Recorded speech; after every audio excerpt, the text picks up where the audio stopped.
Good day everyone, I hope you're all doing really well. The Genshin Impact 4.3 flagship event in Fontain is now over. As is tradition on this channel, we will now review it. To begin, what you'll notice if you play this event is just that the quality of it is a notch above what we usually have in the game. The story, the accompanying cinematic was of a very high quality. I think a lot of people praised it, and the combat and the mini-games were decent as well. So when you start to play this event, you would find that instead of the usual 30 minutes or an hour of pointless NPC dialogues, you only had about a minute of dialogue and suddenly you could instantly play the event. So if you didn't care for the story, at least you could get into the minigames, get your rewards very quickly. But if you're someone that wanted to stick around longer, then there was certainly quite a bit of depth that we've had in the minigames.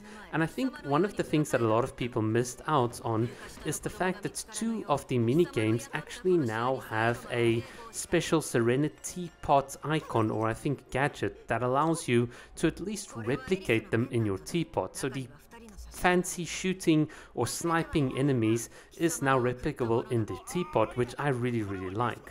But let's just talk a bit about the story, because that was actually the big thing.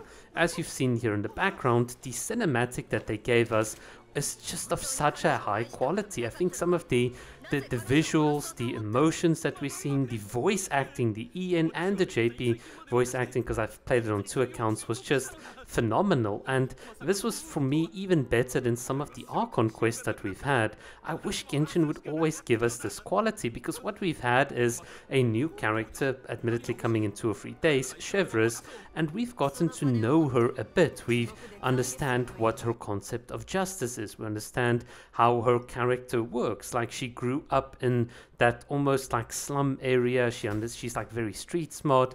How she's really evolved and matured to be one of the like principal captains of the I don't know what you call it, the Phantom Squad. It really is fantastic to learn about her background, and also having her interact with the rest of the cast. This is the one thing that I really like about Genshin, is when they take characters from one region, they mix it with characters from another region, and everyone's personalities just pop up.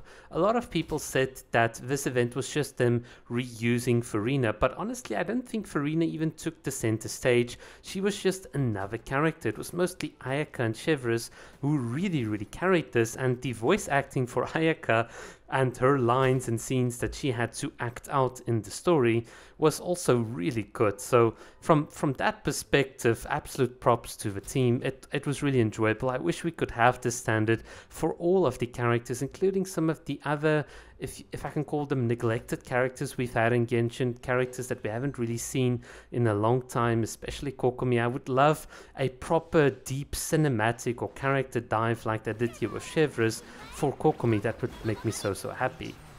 But in any case, the story was like very good, but when it came to the mini games, I can honestly say that I enjoyed shooting. The just like, if you're an FPS player, you've played Valorant, Overwatch like I have in the past, it was just so much fun to play with the little sniping or acting like a sniper. I wish there was more depth to the gameplay. I wish it could have gone on for longer, but I do understand that that might not have been in everyone's best interest, especially mobile and controller players.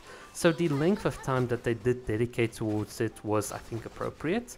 The other thing that I really liked was the combat event, and I'm going to talk about the combat event in some of the future videos, because in a nutshell, that is the sort of thing that I would like for endgame. I'd much rather play this combat event for 6 weeks than go into the Spiral Abyss and play floor 12 for 6 weeks straight, just because in this combat event I've got AoE, I've got single targets, I've got dual targets. It's so much nicer that you can have your team continuously dishing out damage, rather than one enemy, you beat the enemy and, well, now what?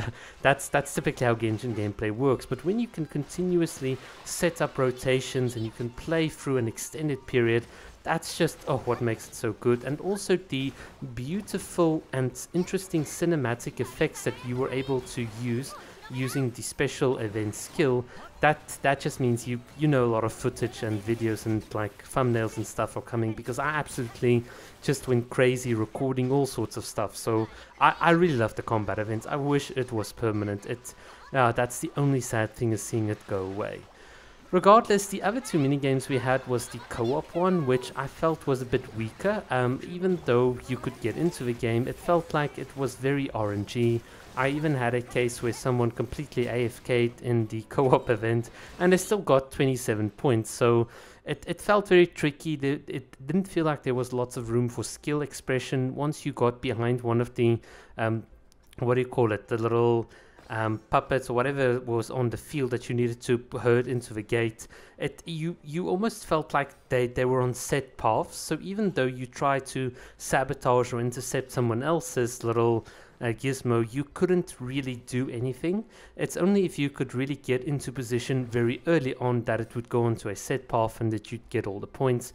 So I really didn't enjoy it that much. And then the other event where you had to shoot a cinematic was honestly very, very forgetful, precisely because there's not a lot of replayability. Once you've gotten your Primo Gems, there was no real reason or need to explore what the optimal sequence is to get the maximum rewards.